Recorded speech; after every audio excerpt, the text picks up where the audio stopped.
ရှေးတုန်းကရွာငယ်လေးတစ်ရွာမှာအရန်ကိုဝီရိယကောင်းပြီးရိုးသားတဲ့လယ်သမားကြီးတဦးရှိပါတယ်။သူမှာသား၃ယောက်ရှိတာပေါ့။သား၃ယောက်လုံးကလူလားမြောက်ပြီးအရွယ်ရောက်နေကြပြီဖြစ်ပေမဲ့တယောက်မှအလုပ်ကိုင်မလုပ်ချင်ကြဘူး။အမြဲတမ်းအပျော်ပါမှတ်ပြီးငါတို့ဖေမှာပတ်စံရှိတာပဲငါတို့လုပ်เสียမလိုပါဘူးဆိုတဲ့စိတ်နဲ့အချိန်ဖြုံးနေကြတာပေါ့။လယ်သမားကြီးဟာအသက်ကြီးလာတာနဲ့အမျှသူ့သားတွေရဲ့အနာဂတ်အတွက်အရန်ကိုစိုးရိမ်လာတယ်။ငါမရှိတော့ရင်ငါသားတွေဘလို့စားတောက်နေထိုင်ကြမလဲဆိုပြီးနေ့တိုင်းစဉ်းစားတယ်။ဒါနဲ့တနေ့မှလယ်သမားကြီးဟာနေမကောင်းဖြစ်ပြီးအိပ်ရာထဲလဲသွားပါတော့တယ်။သူဟာသူ့ရဲ့နောက်ဆုံးအချိန်ရောက်တော့မယ်ဆိုတာသိလိုက်တဲ့အတွက်သား၃ယောက်လုံးကိုအနားကိုခေါ်လိုက်တယ်။သားတို့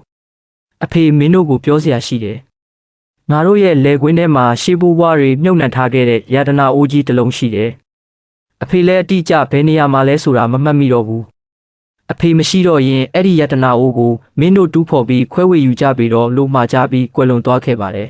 ။ဖခင်ကြီးဆုံးပါသွားပြီးနောက်တစ်ပတ်အကြာမှာသား၃ယောက်ဟာယတနာအိုးကိုလောဘရာကြီးရှာဖွေကြပါတော့တယ်။သူတို့ဟာလယ်ကွင်းထဲကိုဆင်းပြီးမြေကြီးတွေကိုတလက်မမကြံအောင်အားကျိုးမှန်တက်တူးကြတယ်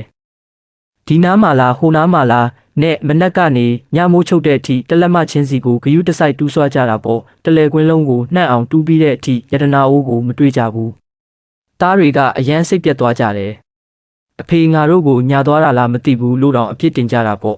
။ဒါပေမဲ့အဲ့ဒီအချိန်မှာမိုးရာသီကလည်းရောက်လာပြီဆိုတော့ရွာကလူကြီးတယောက်ကအကြံပေးတယ်။သားတို့မင်းတို့လည်းမြေကြီးတွေကိုအကုန်တူးပြီးသားဖြစ်နေပြီပဲဒီအတိုင်းထားမဲ့အစားစပားဆိုင်လိုက်ကြပါလားတဲ့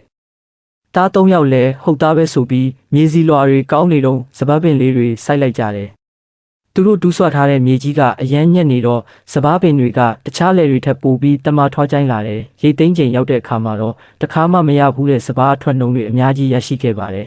။စပားတွေကိုရောင်းလိုက်တဲ့အခါမှာရွှေတင်းကားပြားတွေအများကြီးရလာတာပေါ့။အဲ့ဒီတော့မှတားကြီးဖြစ်သူကသဘောပေါက်သွားပြီးညီဖြစ်သူတွေကိုပြောပြတယ်။ညီကိုတို့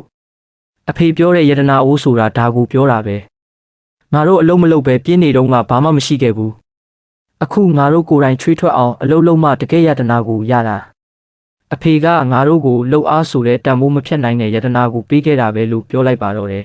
။အဲ့ဒီနောက်ပိုင်းမှာတော့သား၃ယောက်ဟာပြည်ရဲ့စိတ်တွေကိုဖျောက်ပြီးဖခင်ကြီးရဲ့လက်ကွင်းကိုဆက်လက်လုပ်ကိုင်ရင်ချမ်းချမ်းသာသာနဲ့နေထိုင်သွားကြပါတော့တယ်